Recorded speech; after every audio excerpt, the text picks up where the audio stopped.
Oi, gente! Estamos em mais um episódio do Conexões com Propósito e dessa vez em um cenário diferente, né? E hoje, gente, nós estamos com um convidado super especial, um amigo nosso, que é o Igor. Gente, olha só quem está aqui.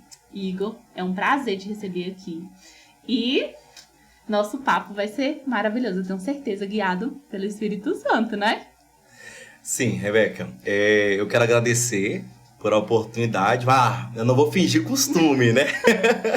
Não tem como fingir costume diante de uma oportunidade. Eu quero até agradecer por a oportunidade que você está me dando. E eu acredito, Rebeca, acredito que a nossa conversa será uma conversa guiada pelo Espírito Santo e muita coisa boa vai sair nessa conversa. Amém. Gente, vocês repararam, né, no nosso episódio anterior, nós falamos sobre conexões e vamos seguir falando sobre conexões. E aí, o tema de hoje é um tema bem legal e eu acho que é um tema que combina muito, tanto com a pessoa do Igor quanto com a minha pessoa, gente, que eu também ainda sou jovem, sou casada, mas ainda sou jovem. O tema de hoje é Deus e você, como a conexão com o Pai transforma a vida de um jovem. Meu Deus. É um tema bem profundo, né, Igor? Sim, bastante profundo. Porque quando falamos sobre conexões, é uma palavra que engloba vários sentidos. Conexões com pessoas, conexões com lugares, mas acima de tudo, é conexão com o nosso Papai do Céu, né? É verdade. Que é uma das conexões assim mais importantes que nós temos. Para você, essa conexão com o Pai, o que significa para você? Quando... abrindo aqui um parêntese, todas as vezes que a gente fala sobre conexão, eu sempre imagino aquele mapa que tem no aeroporto, que o avião, quando vai fazendo as conexões de um lado para o outro, do outro para o outro, eu vejo conexão como isso. São lugares que, talvez na rota do seu entendimento, você imagina assim, eu almejo chegar em um determinado lugar. Só que quando você entra naquela viagem, naquele destino, aí entra Deus. Deus começa a criar conexões que nós não esperávamos, mas Ele começa a nos surpreender. Deus, ele é assim. Ele nos surpreende. As conexões de Deus são diferentes das nossas conexões. Deus, ele estar conectado com Deus é dizer para Deus, Deus pode me conectar a quem o Senhor quiser, porque conectar-se em Deus é se conectar no propósito dele. E o propósito dele é surpreendente a cada dia. Amém, gente. Igor fala bem, né? O Igor, ele é um pregador da palavra do Senhor que amo escutar as pregações do Igor. Meu Deus, sou suspeita a falar, né, Igor? E aí, eu queria saber como você descobriu essa vocação para pregar a palavra de Deus, né? Porque acredito que seja, quando a gente fala um pregador, é uma vocação, né, do Sim. Espírito Santo, que o Espírito Santo ali distribui dons, né, Sim. entre os seus filhos. Como você descobriu essa vocação? Então, Rebeca, tá aí. Um grande dilema foi isso. Porque, na verdade, quando eu comecei quando Jesus me aceitou, eu gosto de falar assim, aceitei Jesus. Não, quando Jesus me aceitou, eu achava lindo todo o ministério na igreja, como nós fazemos parte da Assembleia de Deus, a doutrina, o costume, a forma do desenrolar do culto, ela é muito bonita. A didática do culto da Assembleia de Deus ela é muito bonita. Então, eu sempre observava tudo e existem algumas coisas que acabam nos chamando a atenção. O louvor, às vezes, fala, meu Deus, que louvor bem projetado. Aí você olha para os músicos e aí, no ato de estar no desenrolar do culto, a gente começa a observar algumas coisas e almejar algumas coisas também. Eu não comecei de imediato almejando ser um pregador, eu queria cantar. Queria cantar e era um negócio. Eu ensaiava, porque eu imaginava, vai ser por aqui. Só que não foi algo que era um projeto do céu. E aí eu ainda alegava, dizia assim, tudo que tem fôlego, louve ao Senhor, eu vou cantar. E aí era uma luta, era E aí eu lembro que chegou a um estado de tanta insistência que eu cantava apenas um hino ou 2 hinos. Passei uns 2 anos cantando apenas 2 hinos, porque eu imaginava, quanto mais eu tiver experiência com esse hino, melhor eu vou cantar ele. Só que não era. Eu comecei a enfadar os irmãos, cansar os irmãos. Os irmãos cantavam comigo e os que já não queriam cantar mais já procuravam algo para fazer durante o culto. E eu não julgo, porque eu enfadava eles, né? No intuito de querer esse ministério. Até que um dia, uma irmã, missionária Rosiane, chegou em mim e falou assim, Igor, eu sei que você quer, mas não é isso que Deus tem para você. Deus tem para você o ministério da palavra. E foi um dilema muito grande, porque eu não sabia ler. Sempre tive uma dificuldade muito grande com algumas coisas, e a leitura era um problema desse que eu tinha. E aí eu não sabia ler, e eu falava, como é que eu vou pregar se eu não sei ler? Só que eu queria cantar era fácil. Eu ensaiava em casa, sabia o que tinha que fazer quando tivesse a oportunidade. Pregar não. Pregar, eu não me desfazendo do cantor ou do ministro de louvor de forma nenhuma. Nós somos um corpo pelo qual Cristo é a cabeça e nós necessitamos uns dos outros. Mas eu não posso cobrar do coração a função de filtrar, assim como os rins fazem. E aí, para o rim é fácil filtrar, porque é uma função do rim. Para o coração, a função dele é outra, é bombear, é totalmente diferente da do rim. Então eu não posso dizer que a função do cantor é fácil quando eu não estou dentro daquela função.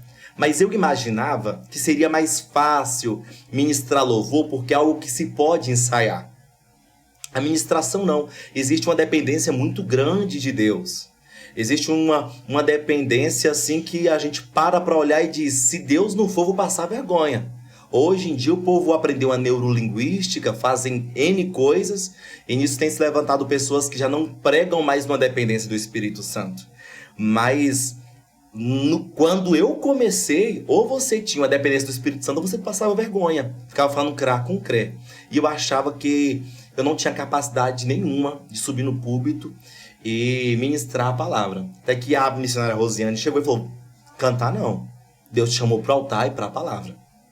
Aí eu lembro que depois ela ter dito isso, nosso pastor, na época, me chamou e faltavam umas 3 horas para o culto e disse, você vai pregar hoje? E eu disse, pastor, mas falta só um pouco tempo para o culto. E ele disse, então tá na hora de correr para casa para dar tempo de preparar a mensagem.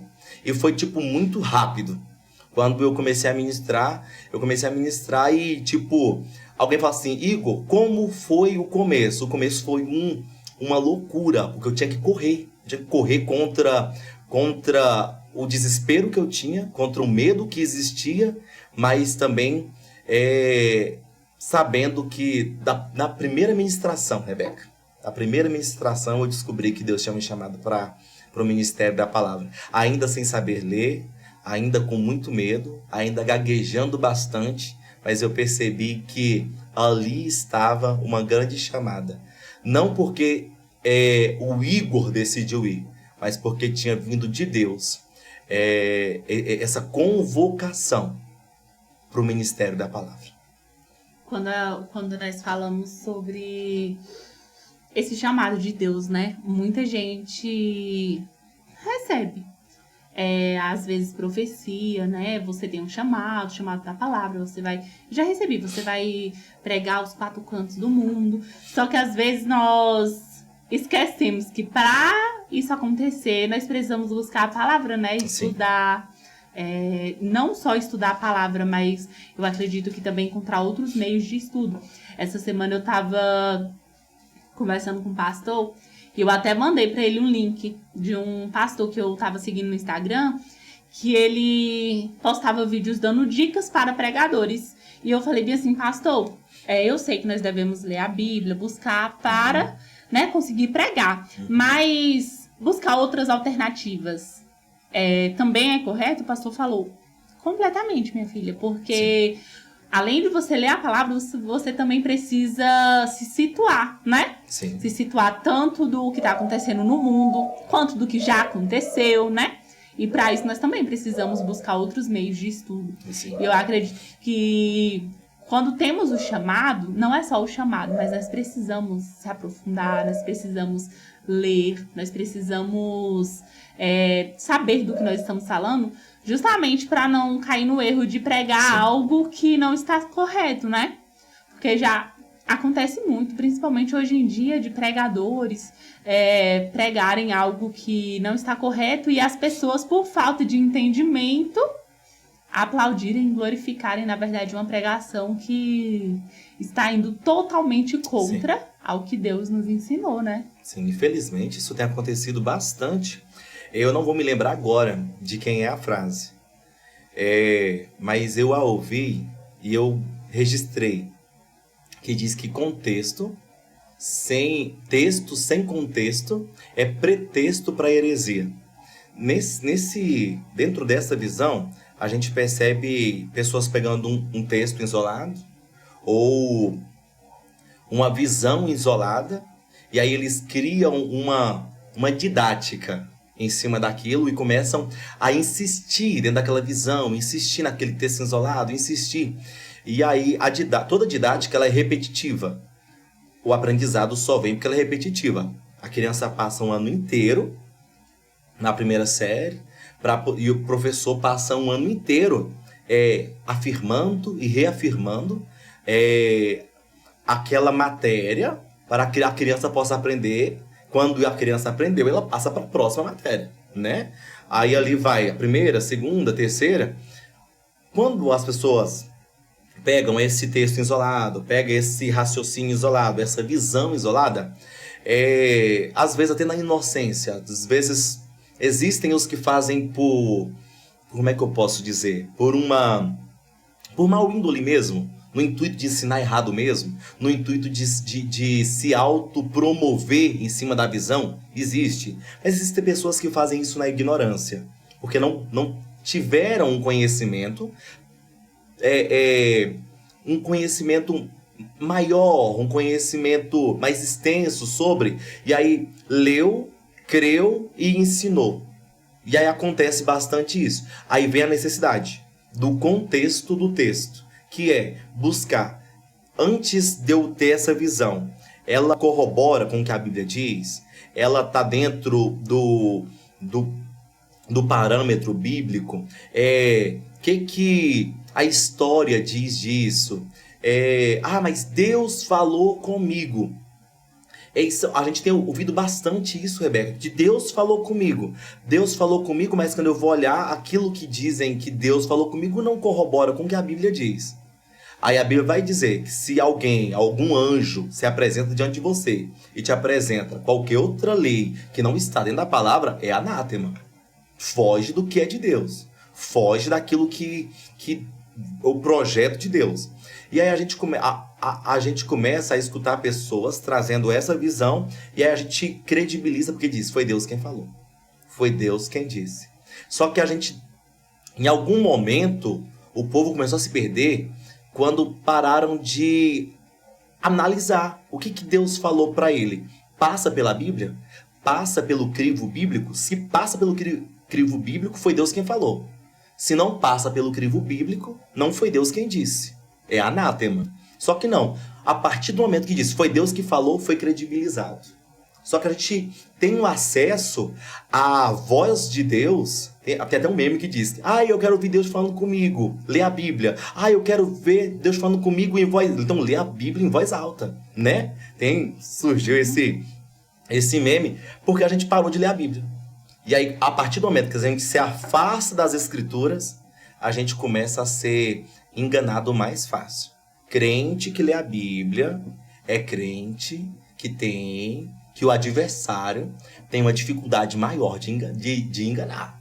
Eu vou enganar esse daí. Lê a Bíblia, ele diz, cara, como é que eu vou enganar? Ele tem a fonte, ele tem ali o recurso. Os bereanos era alguém que, enquanto a palavra era ministrada, enquanto a palavra era ensinada, eles estavam consultando para ver se estava de acordo com a palavra. acho que nos falta isso nos dias de hoje. É consultar para ver se de fato, de verdade, condiz com o que a Bíblia diz. Forte isso, né? Muito. Porque hoje em dia o que mais vemos são fiéis sendo enganados. E às vezes as pessoas generalizam demais. Nossa, como as pessoas acreditam nisso, no que ele está falando. Às vezes eu falo assim, gente, o algoritmo do meu Instagram, às vezes ele é uma bênção. Mas às vezes aparece tanta coisa que eu falo, como um cristão, uma pessoa que se diz cristã, consegue acreditar nisso que essa pessoa tá falando. E tem gente que acredita, tem gente que, como você falou, pela ignorância, por não buscar a palavra de Deus, por não ler a Bíblia, acaba acreditando. Ou muita gente acaba acreditando naquilo e não indo buscar a veracidade disso, justamente para justificar o seu erro, justificar o seu pecado, né? Que é Sim. O que mais está acontecendo por aí. Igor, quais foram os maiores desafios que você já enfrentou nessa caminhada? Porque você tem quantos anos? Tenho 28. 28 anos. Desses 28 anos, há quantos anos você já ministra a palavra do Senhor? Eu comecei a ministrar com 14. Tá. E nesse tempo, quais foram os maiores desafios que você enfrentou na sua caminhada? Um dos maiores desafios foi bem no começo, pelo fato de não saber ler, né? Esse desafio, ele foi bem, como é que eu posso dizer? Ele foi um grande desafio. Ele foi um desafio que me levou a pensar em alguns momentos que eu não daria conta. E aí, só que, o que eu fazia? Eu pedia pra minha irmã. Eu falava assim pra minha irmã, lê pra mim. E aí ela lia. Quando ela lia, eu pegava e tentava decorar o que ela tava lendo. Tanto que muitas vezes eu subi no púlpito pra ministrar. Tô contando isso agora. E aí eu pegava e eu começava a citar o texto. Eu começava a citar o texto e as pessoas acreditavam que eu estava lendo. Eu não estava enganando ninguém. Eu só não queria demonstrar que eu não sabia ler. E aí eu pegava e citava, narrava o texto como se eu estivesse lendo, mas não era, eu tinha decorado o texto. Porque eu não sabia ler, e era um grande desafio. Então, todas as vezes que tinha escola bíblica dominical, culto de ensino, tudo aquilo que de alguma forma fosse acrescentar no entendimento, eu estava sempre muito focado. Porque, como eu não sabia ler, eu não tinha tanta fonte para poder buscar. Então, de alguma forma, a fonte que eu tinha era o que eu conseguia absorver ouvindo. Tá aí uma grande importância de estar em um lugar onde as pessoas têm compromisso com a palavra e com a verdade. Para que você não possa aprender errado e ensinar errado. Graças a Deus, eu tinha perto de mim pessoas que tinham compromisso com a verdade. E aí eu absorvia, filtrava dentro daquilo que eu podia e transmitia. E aí depois veio o Cid Moreira. E aí o Cid Moreira narrava e eu decorava. Aí ficou mais fácil de decorar. Porque eu escutava... Minha irmã talvez não queria ler 2 vezes, 3 vezes. Cid Moreira não. Repetia. Até eu conseguir absorver. Esse foi um grande desafio. Outro desafio foi a idade. Eu tinha 14 anos quando eu comecei. E aí hoje tem um... Você vai abrir, né? Você abre o Instagram, você abre a internet, você abre o YouTube, tem jovens pregadores. E, é bonito ver um jovem pregador ministrando. As pessoas elogiam, elas dizem assim, tão novo e já dado a palavra, já dado ao ministério. Tem pouco tempo atrás, mas já houve grandes mudanças no meio eclesiástico, no meio da igreja, na eclésia, no meio do povo de Deus, aonde um tempo atrás tinha que ter um grande testemunho para ser um grande ministro do evangelho. Então as pessoas olhavam para você e falavam, quem você é? Filho de quem você é? De qual igreja você é? E aí, ser novo já causava uma desconfiança no povo. Tanto que um dia eu fui ministrar, E o pastor virou e falou bem assim, esse menino tem alguma coisa para oferecer para a igreja? Porque era novinho, tinha esse empecilho que eu falei de ler, mas eu era ousado, eu ia. Não tá, chamou, eu tô indo. Eu ia, e ninguém sabia que eu não sabia ler. Eu chegava, abria, lia, pregava e ia embora. Narrava, né? Lia não, narrava e ia embora, ministrava. E aí, como eu não tinha tanto conhecimento, eu me dedicava muito à oração. Porque eu falava, Senhor, se eu não tenho conhecimento de buscar na letra, me inspira pelo Espírito. Para me cumprir o propósito. Já que eu não posso cantar, então eu vou pregar. E aí, me garante, Senhor. Me garante. Tanto que eu fui desenvolvendo melhor a leitura, melhor o entendimento pela Bíblia. Pela Bíblia. Eu digo que as primeiras palavras que eu li assim com firmeza foram da Bíblia. Amém. E foi muito jovem mesmo, né, Igor? 14 anos. Como você vê, né, na sua opinião, qual a importância do jovem encontrar um propósito na sua vida cristã? Você encontrou o seu propósito com 14 anos. E temos aí, na nossa igreja, por exemplo, adolescentes com 14 anos. Então, qual é a importância que você acha do jovem já buscar saber qual é o seu dom, qual é o seu propósito na juventude? Então, Rebeca, essa pergunta, quando a gente para observar qual a importância de encontrar o seu propósito ainda na mocidade, ainda na sua adolescência, ou até mesmo ainda criança, qual a necessidade? Um tempo atrás eu poderia virar para você e dizer assim, é necessário que se encontre um propósito para que ele não se afaste da presença de Deus. Funcionou assim durante muito tempo. Vamos dar um cargo, vamos inspirar esse moço, essa moça a ter um ministério, que assim ele vai se prender ao ministério e não vai se desviar. Durante muito tempo foi assim. Vamos dar trabalho, que quem tem trabalho não tem necessidade de sair para ocupar a mente com outras coisas. Durante muito tempo, isso foi uma verdade que trafegou no nosso meio. Só que eu não posso dizer que hoje ter um conhecimento da sua chamada te faz caminhar com Deus, porque nós temos uma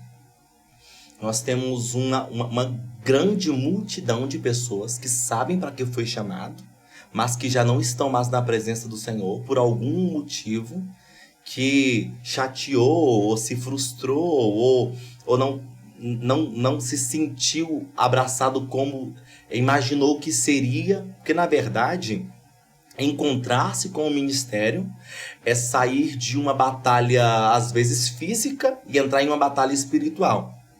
E quando você se encontra com o seu ministério, você está diante de uma porta espiritual que você vai passar por ela e você vai dizer, a partir de agora, eu não guerreio apenas mais no físico. Eu guerreio agora no espiritual, porque o propósito ele é espiritual.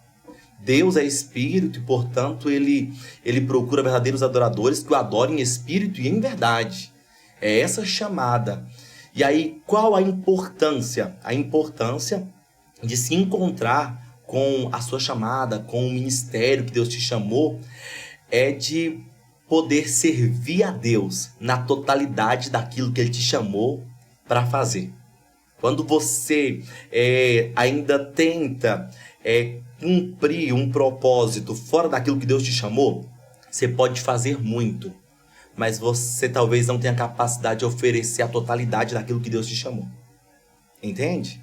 Mas quando você encontra com a sua chamada, encontra com o ministério, encontra com a vocação, você está dentro daquilo que Deus te chamou. E aí é muito mais fácil fluir dentro daquilo que Deus te chamou do que tentar fluir em uma coisa que você idealiza que é perfeito para você. Então, qual a importância? Ser útil ao ministério, ser útil para Deus primeiramente e ao ministério na totalidade daquilo que Deus te chamou para fazer. Amém. Eu escutei uma frase que dizia assim, porque nós sempre falamos assim, no tempo de Deus, né? E realmente, a vontade do Senhor ela é boa, perfeita e agradável, e há tempo para todas as coisas.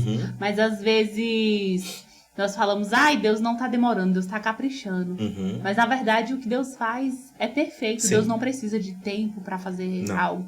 Então às vezes somos nós que não estamos preparados para viver aquilo naquele momento, né?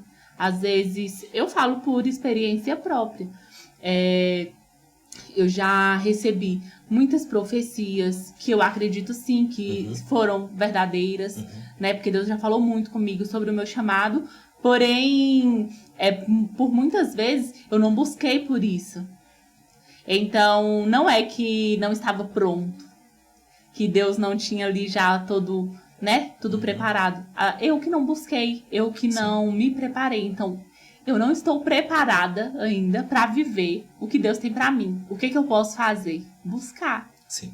Me preparar, né? Não adianta, é o que a gente falou no início, não adianta você descobrir que o seu chamado é pregar e você não buscar, não ler a Bíblia. Como você falou, você não conseguia ler, então você procurou uma alternativa. Sim. Você começou a escutar e decorar. Sim. Você começou a orar e a buscar por isso. Então não adianta, é a mesma coisa de nos oferecer um emprego. Ai, você tem cara de médico, Igor. Mas você não estudar para passar. Não vai. Então, eu acredito que hoje em dia falta muito esse interesse das pessoas em buscar. Hoje eu estava vendo uma ministração que falava que cargo não leva ninguém para o céu. Cargo não é sinônimo de santidade. Cargo não é sinônimo, né, de unção. Quando falamos, ai, mas eu trabalho na igreja, ai, mas eu faço a mídia da igreja, mas eu organizo ali os sons da igreja, mas se você não buscar a Deus, nada disso adianta.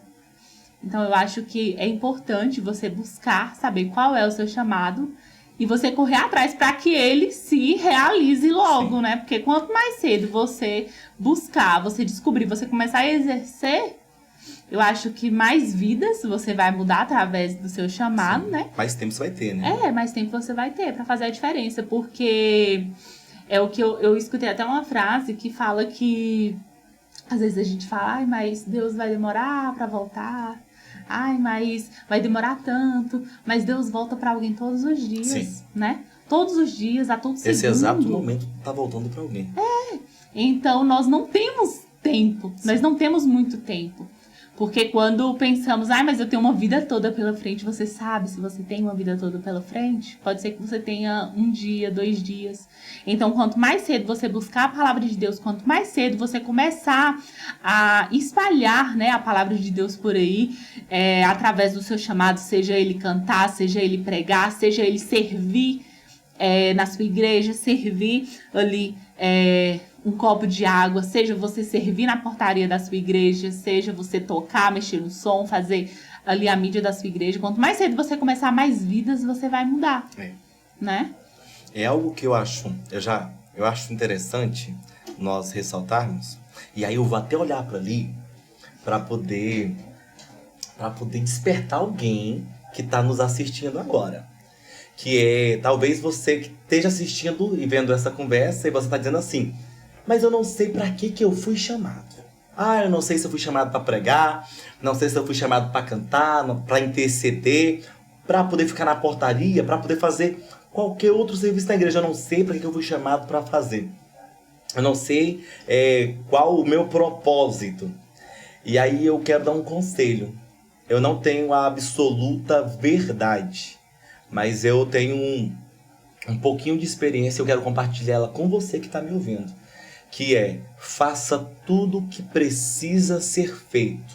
Conforme você vai fazendo, você vai descobrindo qual é como é que eu posso dizer?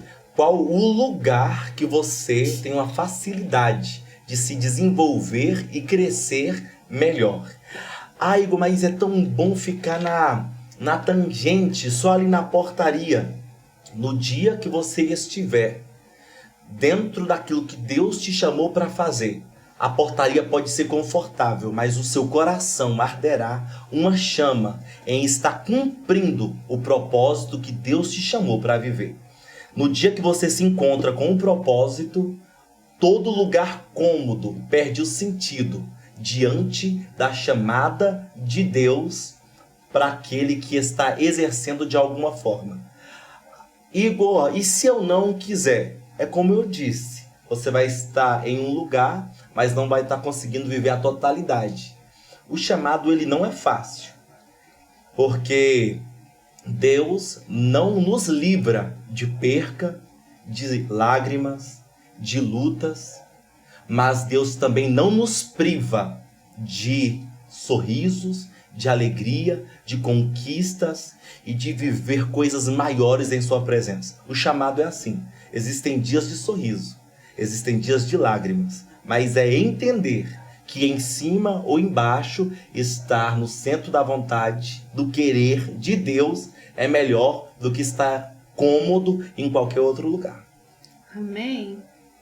Tenho certeza que essa palavra vai alcançar uma vida. Amém. Amém, Eu creio. né? Também creio. Igor, você, quanto jovem, como é que você vê a receptividade da juventude a palavra de Deus nos dias de hoje, né? Porque, querendo ou não, eu, por exemplo, gente, eu ainda sou jovem, mas eu já tenho 25 anos. Então, quando eu fui adolescente, era outro tempo, né? Quando eu fui adolescente, era totalmente diferente. Eu falo assim, meu Deus, eu vivi a minha adolescência na melhor época que teve, né? Que foi ali 2012. Gente, era totalmente diferente. Então, quando eu falo assim, quando eu era do conjunto de crianças, eu vivia ali todas as fases. Conjunto de crianças, a gente tinha círculo de oração das crianças na quarta-feira na igreja. E era tão bom, tão assim maravilhoso. Eu lembro que a gente ajoelhava, ficava um tempão ajoelhando. E aí eu lembro como se fosse hoje, tinha uma pastora na minha cidade, e aí eu ajoelhava para orar e eu ficava imitando ela orando. Porque uma criança às vezes não tem assim um discernimento, né? Uhum. E aí eu ficava imitando ela orando. Então eu passei ali, no conjunto de crianças. Depois, no tempo ainda não tinha adolescente. Você ficava nas crianças até a idade para batizar. Depois ia para os jovens. Na minha igreja ainda não tinha departamento de adolescentes. E aí fui para os jovens do mesmo jeito. Eu lembro que tinha um matutino na igreja. E aí a gente acordava, o matutino era 5 horas da manhã. E aí a gente tinha ali um grupo de amigos, né? Ia todo mundo pro matutino na igreja. De vez em quando eu dormia. Mas estávamos quem nunca ali. Dormiu no culto? Quem nunca? 5 horas da manhã, mas íamos ali pro matutino. Depois do matutino, voltava para casa, tomava banho e ia pra escola, que era 7h30 da manhã. Então, eu vivia ali uma juventude totalmente diferente do que eu vejo hoje. Então, o acesso à palavra não mudou, mas a maneira como eu recebi ali a palavra de Deus era totalmente diferente, o ensinamento. Eu lembro que às vezes você mastigava um chiclete na igreja. Você não podia mastigar um chiclete na igreja, meu Deus do céu. Os presbíteros reclamavam ali, olhava ali de cima do púlpito pra você e falava assim, tira o chiclete. Não pode. Não pode. Então, são mínimos detalhes, mas a receptividade da juventude naquela época, hoje, a maioria das pessoas que eram ali do conjunto de jovens, quando eu era ali do conjunto de jovens, hoje são pessoas que já estão casadas, uma dirigente de igreja, todos ali com suas famílias completas. E eu vejo que hoje em dia são homens, mulheres de Deus, né? E é diferente. Hoje em dia eu acho que existe muito a facilidade, sabe? Jesus é tudo muito bom, tudo muito maravilhoso, não tem muitas regras. E eu acredito que a regra, quando você impõe ali regras, uma conduta correta do cristão, você acha que isso aproxima mais de Deus? Eu acredito nisso. Que não existe, o reino do Senhor não é o reino de bagunça. Sim. Eu acredito, sim, que você impor regras, né? Pode, sim, aproximar as pessoas de Deus. Mas hoje em dia parece que as pessoas acham que tem tantas opções aí fora que não precisam, que quando eles estão em uma igreja onde impõe ali certo respeito, né? Eles não querem. Eles saem para buscar algo mais fácil, mais acessível, né? Como é que eu posso entrar nesse assunto? Por quê? O que acontece? A Bíblia diz que o Deus deste século cegou o entendimento das pessoas. E aí, Igor cegou o entendimento. Podia ter dito cegou os olhos ou tirou alguma capacidade. Não, ele cegou o entendimento. Paulo diz em Romanos 12: rogo-vos, pois, irmãos, que apresenteis o vosso corpo como sacrifício vivo, santo e agradável, que é o vosso culto racional. O Deus deste século cega o entendimento. Paulo faz uma observação: o culto precisa ser racional. Então, o que nós estamos vendo? Pessoas que têm acesso à palavra, têm acesso ao entendimento, mas têm fugido delas a racionalidade de entender que é necessário fazer escolhas.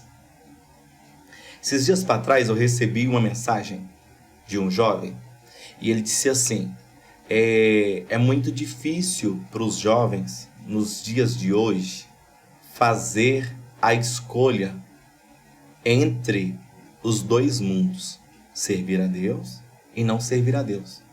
É uma indecisão muito grande. E eu respondi. E aí, não sendo duro, mas sendo realista, eu respondi assim: no céu não existe um lugar para pessoas indecisas. No inferno existe esse lugar.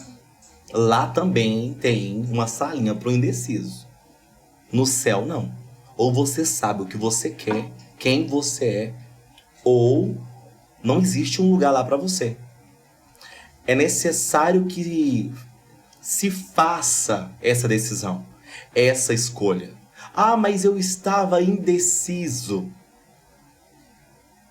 Não tem como, porque servir a Deus é convicção daquilo que se quer. Eu quero servir a Deus.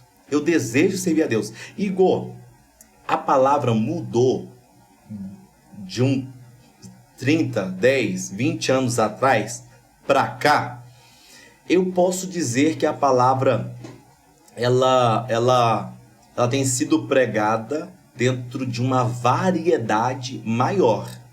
Naquela época, a palavra ela era ministrada, e aí eu acho que o culto que ainda tinha uma diferença era o culto infantil, que vinham as tias, vestiam a caráter de abelhinha, de borboleta, era, né?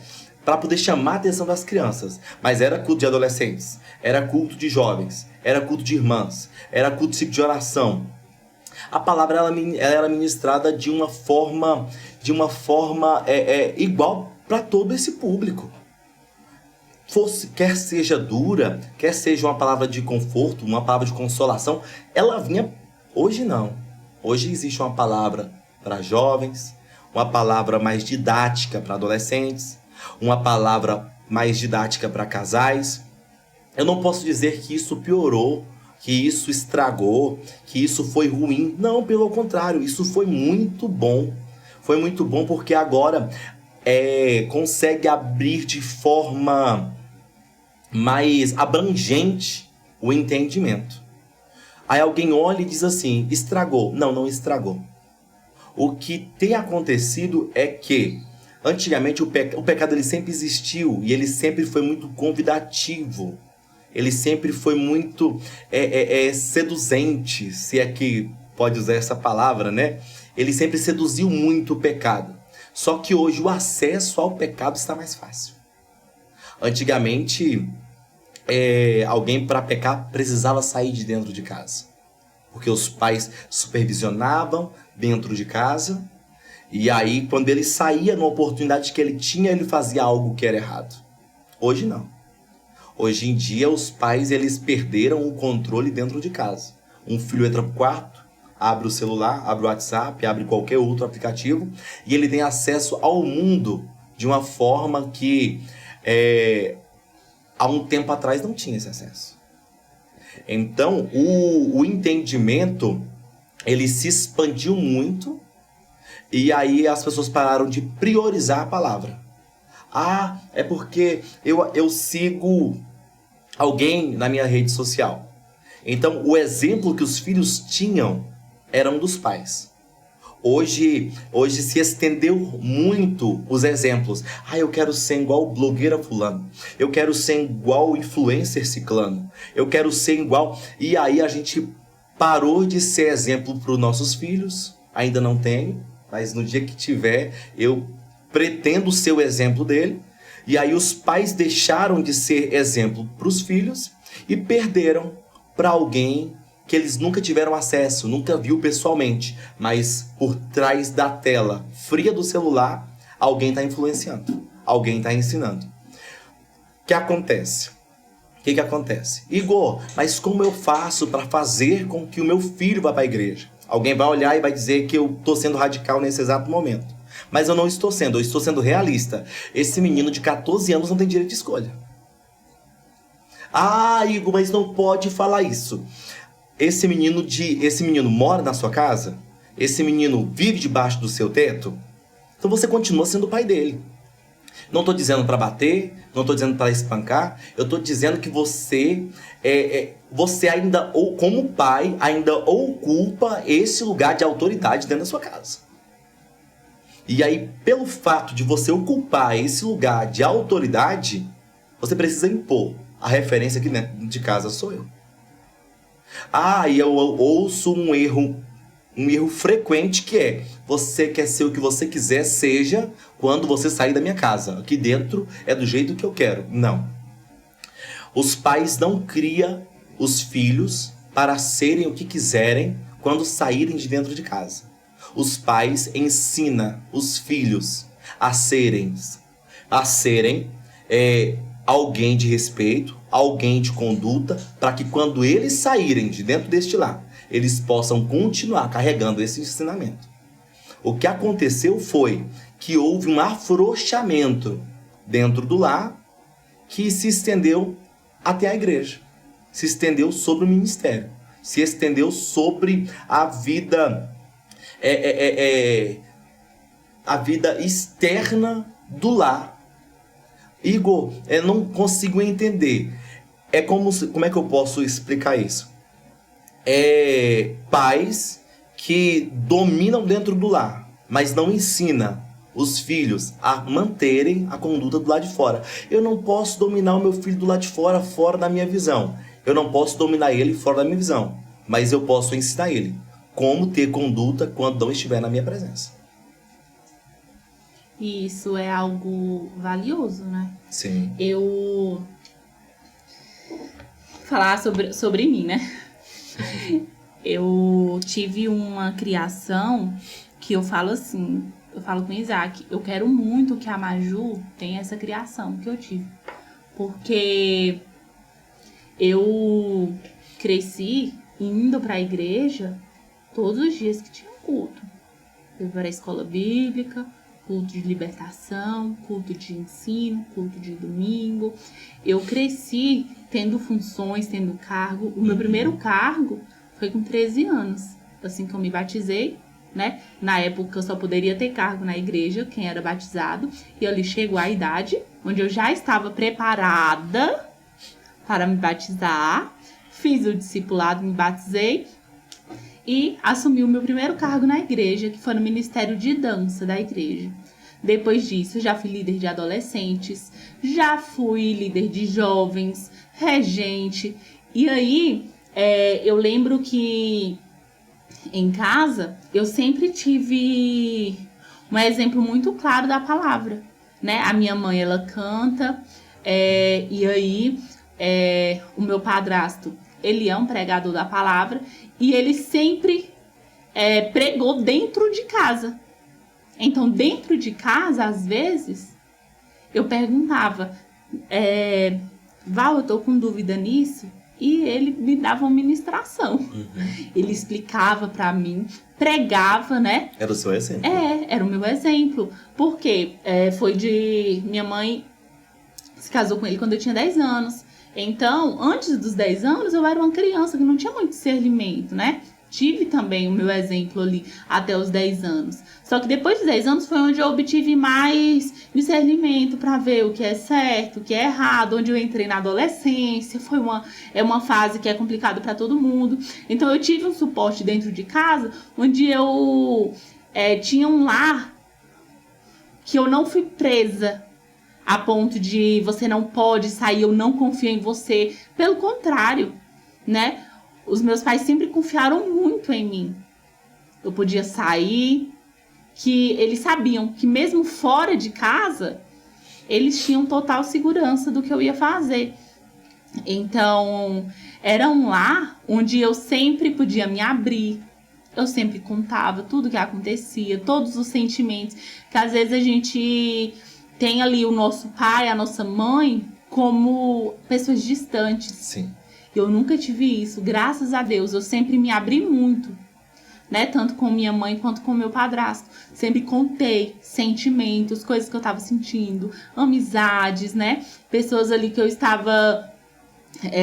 que às vezes me magoaram. E eu sempre me abri, sempre contei em casa, sempre fiz isso. Então eu tive um lar onde eu aprendi muita coisa. Que eu sou hoje é devido a isso. A ter um lar onde não era um lar assim rígido ao ponto de eu sentir raiva ou medo. Não, era um lar rígido, com regras. Então eu lembro que dava 10 horas da noite, eu e minha irmã, a gente tinha que guardar o celular lá no armário da cozinha, no balcão.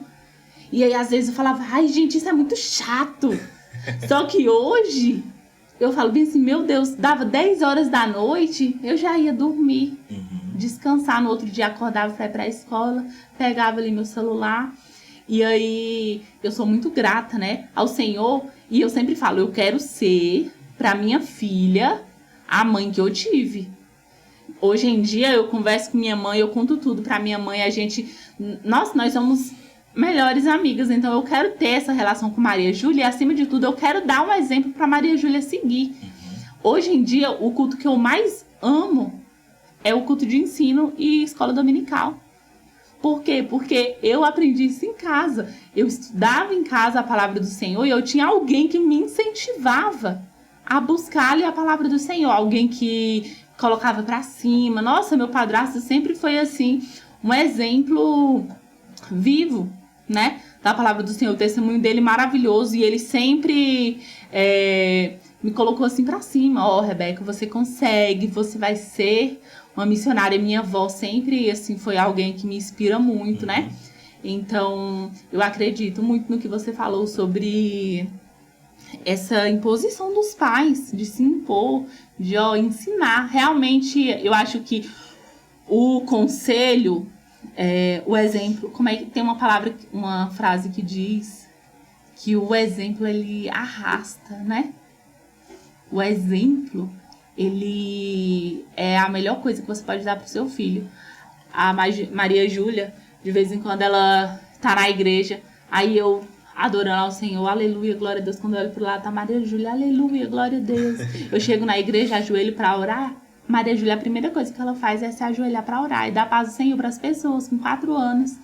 Então, o exemplo que nós damos para os nossos filhos é muito importante. E aí vai para a próxima pergunta. Deixa eu só fazer uma observação. Tá bom.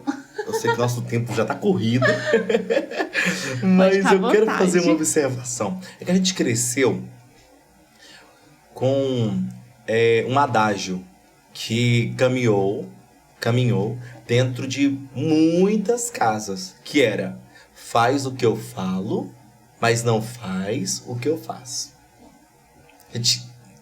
Quem nunca ouviu isso?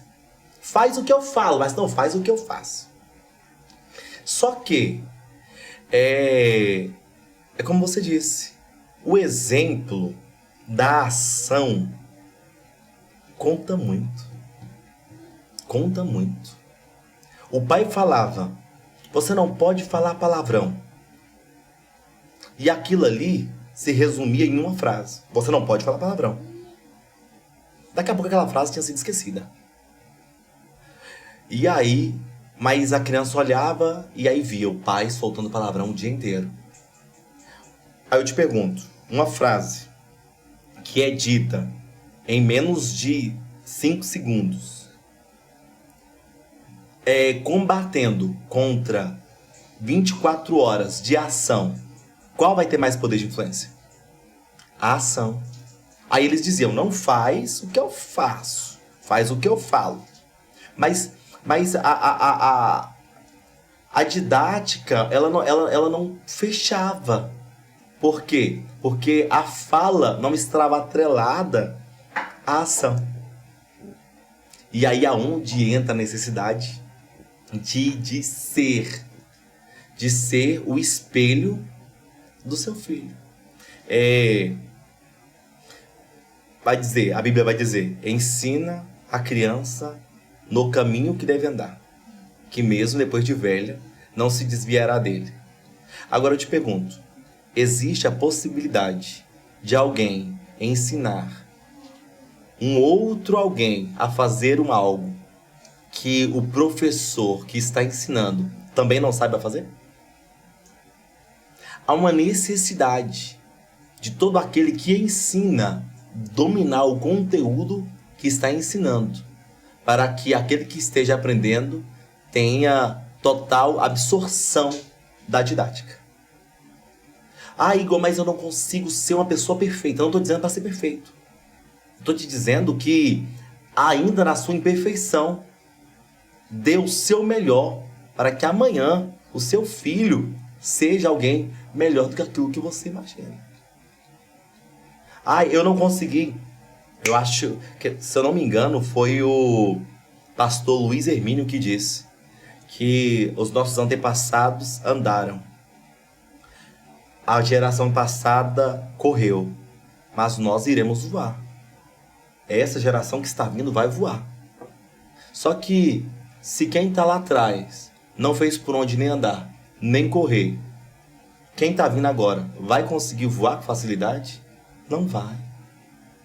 É necessário que haja um impulso, um estilingue de baladeira. Eu não sei, talvez você que esteja me ouvindo conheça por um nome diferente. Mas para essa pedra voar, alguém tem que puxar. E às vezes é o pai que dá esse impulso para que esse filho possa chegar mais longe, possa alcançar horizontes maiores. Senão vai viver nesse costume. Minha mãe foi errada, meu pai foi errado, meus tios foram errados. E aí a probabilidade dessa pessoa ser errada existe. A não ser que haja uma intervenção muito grande de Deus. Porque o exemplo conta muito. Quando eu comecei a ministrar, o povo perguntava, você é filho de pastor? Sua mãe é missionária? E bem pelo contrário. Meu pai sempre gostou de me tornar uma cachaça. Minha mãe, ela sempre foi muito na dela. E aí minha mãe é bem sanguínea. Minha mãe é bem efusiva. Então ela preferia ficar na dela para não se chatear, para não passar por transtornos, então eu ficava na dela. Quando alguém me perguntava, seu pai é pastor, sua mãe é missionária? Eu tinha vergonha. Tinha vergonha de falar.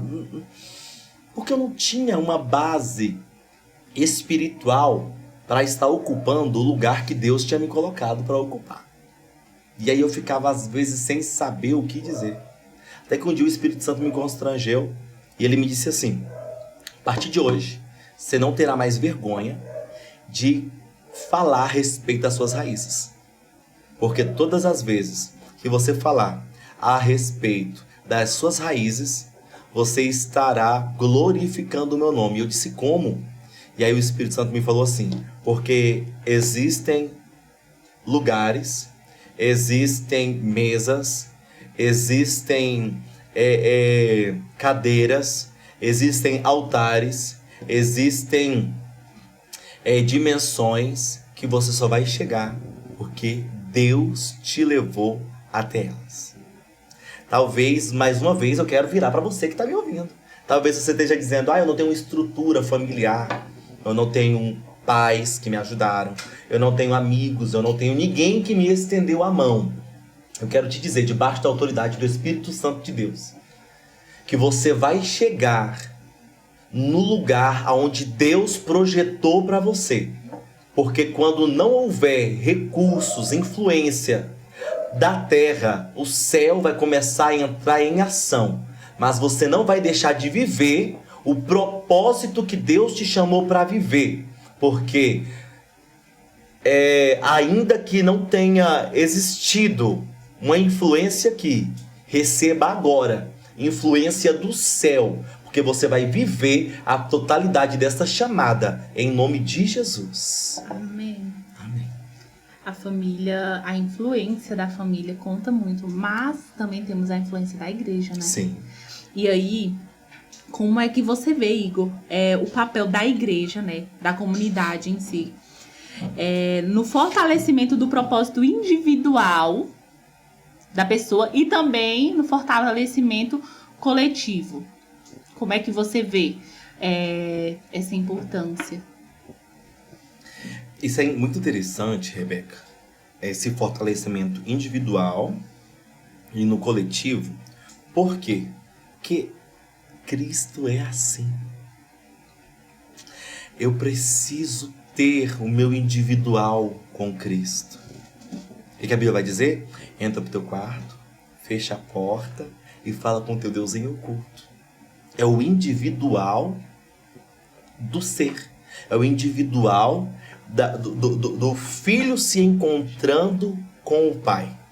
Quando o filho se encontra com o pai, alguém diz assim, Igor, é individual. O meu individual ele não pode desatrelar ao Deus que me fez, ao Deus que me criou, ao Deus que me formou. Todo o meu individual, ele está ligado a Deus. Quando eu estou ligado a Deus no meu individual, eu não vou ter dificuldades de ter uma ligação com o meu próximo, de ter empatia pelo meu próximo, de estar em comunidade. A igreja ela tem um poder imenso. Ela ensina como termos conduta no trabalho, termos conduta na faculdade, termos conduta sozinhos, termos conduta em grupo. A igreja ela tem essa influência muito grande. Ela me ensina que existem coisas que eu preciso fazer na individualidade e ela também me ensina que existem coisas que eu preciso fazer na unidade do corpo de Cristo, que é de mãos dadas com alguém, que é caminhar de mãos dadas com alguém. Ela me ensina que eu preciso tomar atitudes sozinho, mas ela também me ensina que eu também preciso consultar em algumas situações alguém que tem mais conhecimento do que eu. Então, Cristo, cara, não tem como falar de individualidade ou de comunidade se não falar de Cristo. Porque ele nos incentiva a ter uma vida individual, mas ter uma vida em parceria também. Meio que não tem como desatrelar. O cristão, Igor, sou cristão, não consigo viver em comunidade, não consigo viver em família, não consigo viver... Não, está acontecendo alguma coisa de errado. A Bíblia vai dizer assim, como nós podemos dizer que amamos a Deus, que nós nunca vimos, e não amamos o nosso irmão que nós vemos todos os dias. Então eu preciso aprender a viver na minha individualidade, porque eu sou cristão, mas eu também preciso aprender a viver em comunidade, porque eu também sou cristão. Eu tive uma fase que foi quando eu vim embora pra cá, né? Eu saí ali da minha cidade, da minha igreja, onde eu já conhecia todo mundo, já era acostumado com todo mundo. Já tinha ali as minhas funções, já tinha ali os meus cargos.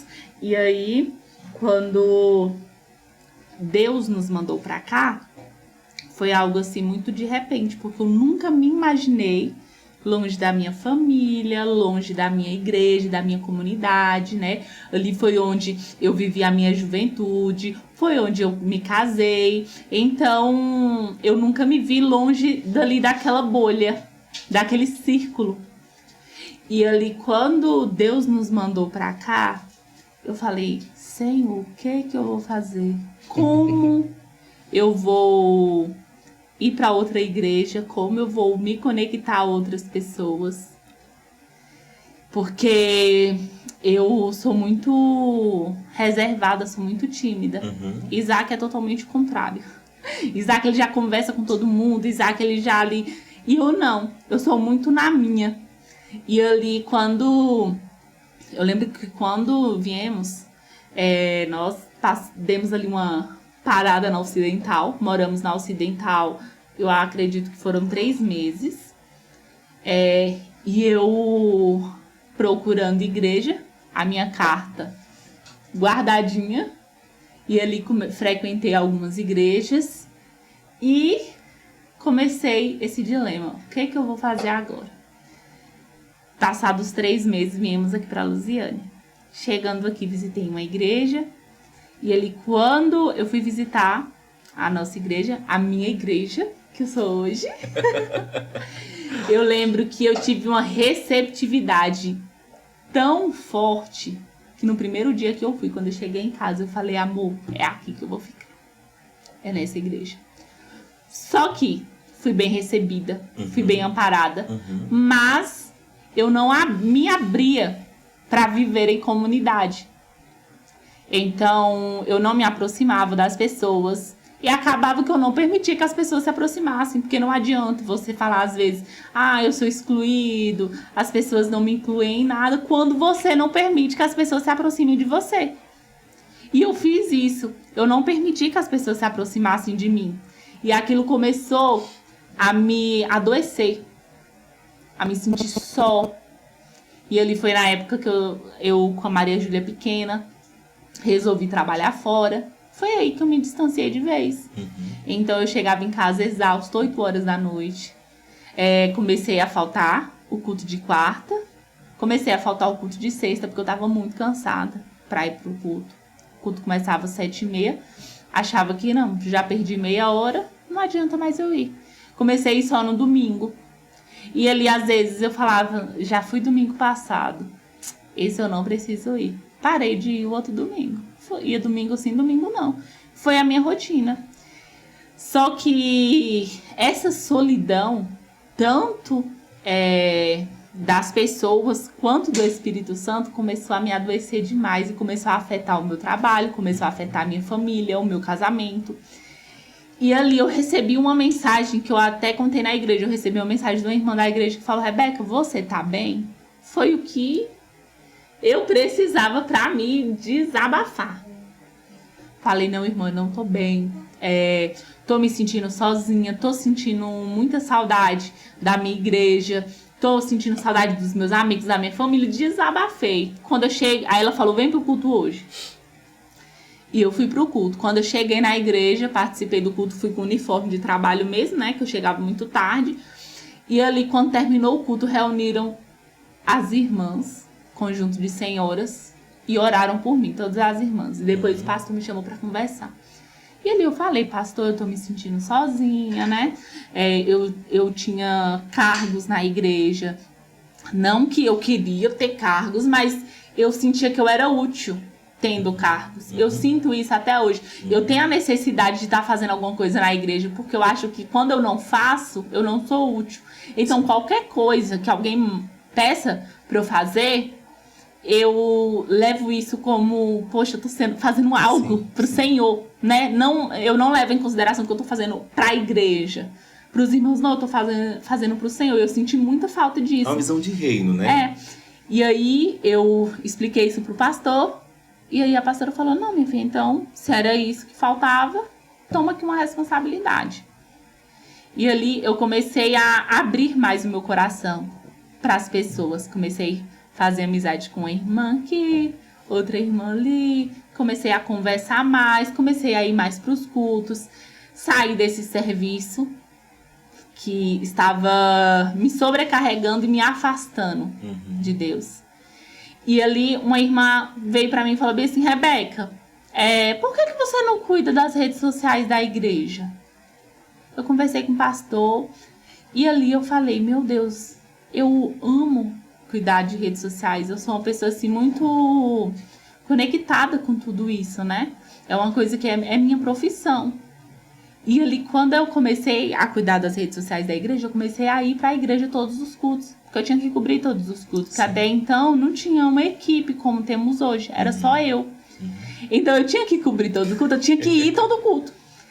E eu comecei a ir todos os cultos. Eu comecei a ter ideias. E ali eu comecei a postar no meu Instagram, às vezes, vídeo falando, fazendo devocional, fazendo live. E isso me fortaleceu de uma maneira. E eu criei amizades na igreja, me aproximei das pessoas. Então, às vezes, eu acredito que não adianta você estar em uma igreja acolhedora quando você não se abre para isso, porque eu sempre, eu sempre estive nessa igreja acolhedora. Eu sempre estive nessa igreja que me recebeu de braços abertos. Mas eu não me permiti viver isso.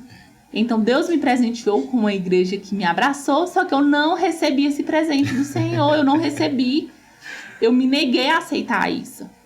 Então, acho que, às vezes, nós precisamos analisar isso dentro de nós. Sim.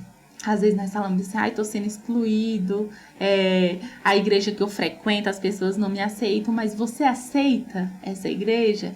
Ou você está presa ainda no passado, você ainda está preso numa antiga amizade, você ainda está preso ali numa antiga cidade, como eu estava. Eu vivi ali na igreja, deixa eu ver quantos anos, 5 anos que eu congrego. E às vezes eu falo para os irmãos: não, tem 5 anos que eu congrego aqui. Rebeca, mas tem 5 anos?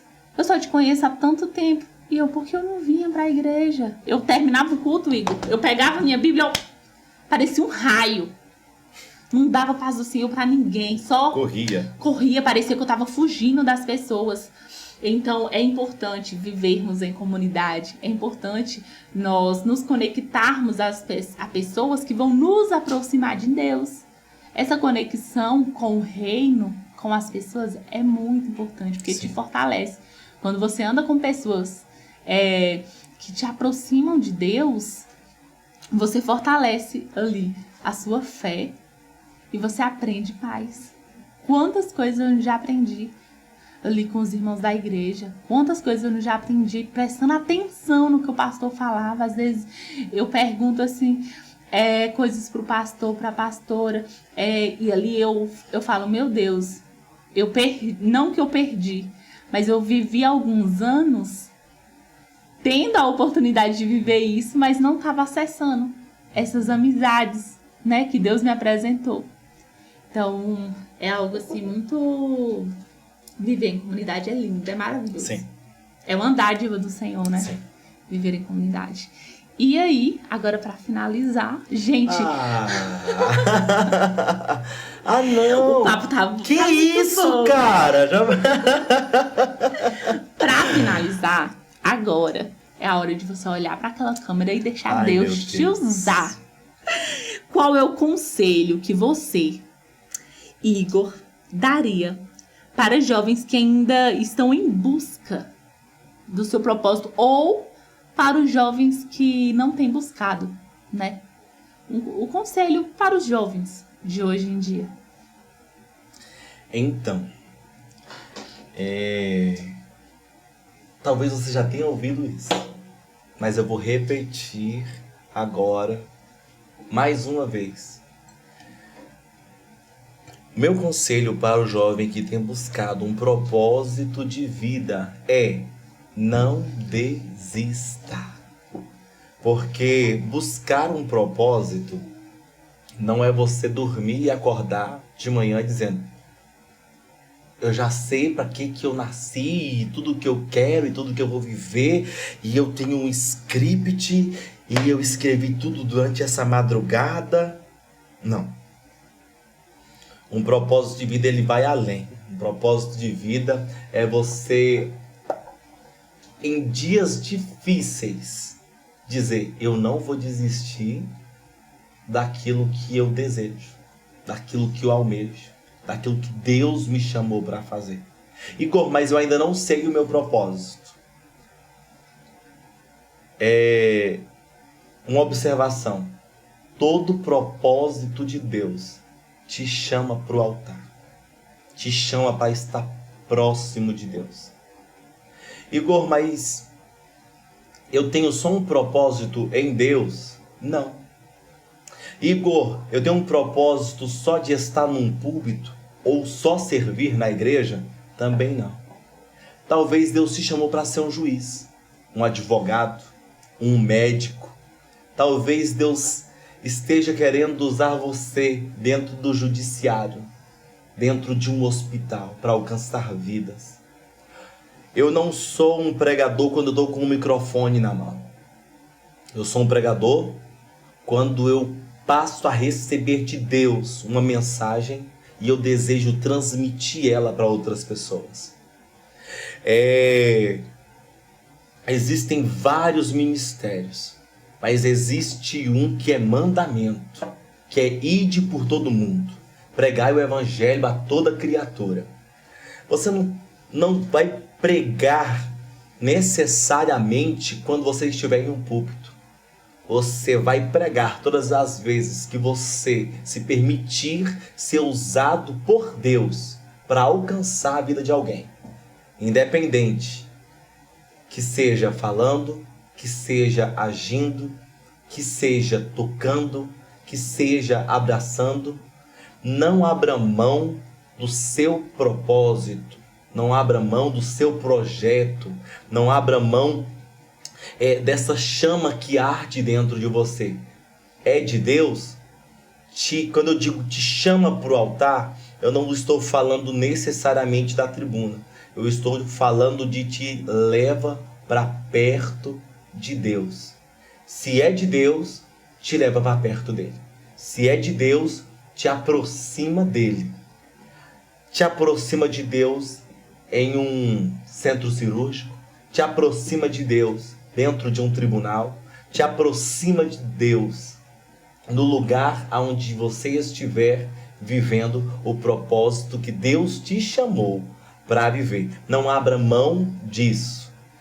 Não abra mão de ser um instrumento de Deus. Porque tá aí, toda criatura anseia, necessita estar próximo do seu Criador. Talvez até hoje o que te faltou foi estar próximo de Deus, fazendo, exercendo aquilo que Deus te chamou para fazer. E aí essa lacuna que você tenta preencher com várias outras coisas, só será preenchida quando você estiver vivendo aquilo que Deus te chamou para viver. Amém. E que palavra abençoada, Igor. Espero, né, que o intuito desse canal se cumpra. Qual é o intuito? É tocar a vida das pessoas e, de certa forma, mudar, às vezes, um pensamento, né? Então, o Conexões com Propósito nasceu para realmente impactar as pessoas de um jeito, influenciar as pessoas ao bem. Então, que Deus venha abençoar a sua vida, que está assistindo, né? Em nome de Jesus. Esse vídeo hoje, que esteja assistindo também os outros vídeos que virão. Então, que você possa se conectar, criar conexões com o Espírito Santo. E que você entenda quão importante é manter essa conexão ativa, né? Manter ali essa conexão viva dentro do seu coração. O nosso propósito é sempre esse, trazer para vocês histórias que impactam a sua vida.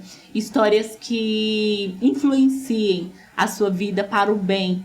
Histórias que gerem em você uma mudança. Seja uma mudança mínima, porque se você conseguir ser 1% melhor todos os dias, você está avançando. Sim. Não adianta você querer mudar de uma hora para outra, mas se esse vídeo melhorou o seu dia em 1%, o nosso propósito está sendo cumprido. Sim. Se esse vídeo mudou o seu pensamento positivamente em 1%, o nosso propósito está sendo cumprido, porque o nosso propósito é espalhar a palavra do Senhor e também espalhar boas novas, espalhar experiências, histórias que toquem a vida das pessoas. Então, muito obrigada, Igor, pela participação. Foi muito especial, eu nem vi a hora passar. Só vi ali o sinalzinho de que já estava na hora. Meu Deus. Mas que Deus venha abençoar a sua vida. Amém. Eu creio que grandes coisas Deus tem para cumprir na sua vida, que vão se cumprir em nome de Jesus. E quero pedir para você que ainda não é inscrito no canal, se inscreva. E também nos acompanhe nas outras redes sociais, né? Conexões com o Propósito. É só colocar lá, você vai encontrar. Vou deixar aqui abaixo também um link. Todas as nossas redes sociais. E também seguir o Igor, gente. Quem quiser também convidar ele para ministrar aí na sua igreja também, pode ficar à vontade, né, Igor? Vou deixar também o Instagram do Igor aqui embaixo para vocês seguirem. E é isso, muito obrigada a todos que nos acompanharam até aqui. Só um recadinho, pode? Pode, claro. Não vou deixar de falar. Vai pra cima, corre garoto, corre garota. Ainda dá tempo de viver. Não passou. O momento exato é agora. Amém. Tchau, gente. Obrigada. Deus abençoe.